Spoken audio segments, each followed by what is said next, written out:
കൊല്ലൂർ മൂകാംബിക ദേവിക്ക് വജ്രകിരീടവും സ്വർണ്ണവാളും സമർപ്പിച്ച് സംഗീത സംവിധായകൻ ഇളയരാജ. വജ്രമാല ഉൾപ്പെടെ 8 കോടി രൂപ വില വരുന്ന ആഭരണങ്ങളാണ് കൊല്ലൂരിൽ സമർപ്പിച്ചത്.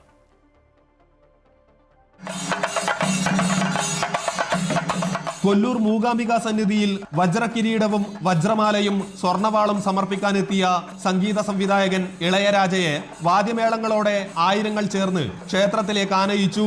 ക്ഷേത്ര കൊടിമരത്തിന് മുന്നിൽ വെച്ച് ദേവിയുടെ മുഖ്യ അർച്ചകനായ സുബ്രഹ്മണ്യ അടികയുടെ സാന്നിധ്യത്തിൽ ആഭരണങ്ങൾ സമർപ്പിച്ച് പല്ലക്കിലും രഥത്തിലുമായി ആഭരണങ്ങൾ ക്ഷേത്രം വലം ചെയ്തു. തുടർന്ന് മന്ത്രോച്ചാരണങ്ങളോടെ ശ്രീകോവിലിലേക്ക്.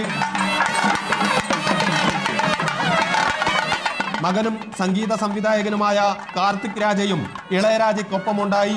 വജ്രാഭരണങ്ങൾ മൂകാംബിക ദേവിക്കും സ്വർണവാൾ ക്ഷേത്രത്തിലെ ഉപദേവനായ വീരഭദ്രനുമാണ് സമർപ്പിച്ചത്. അമൃത ന്യൂസ്, കാസർഗോഡ്.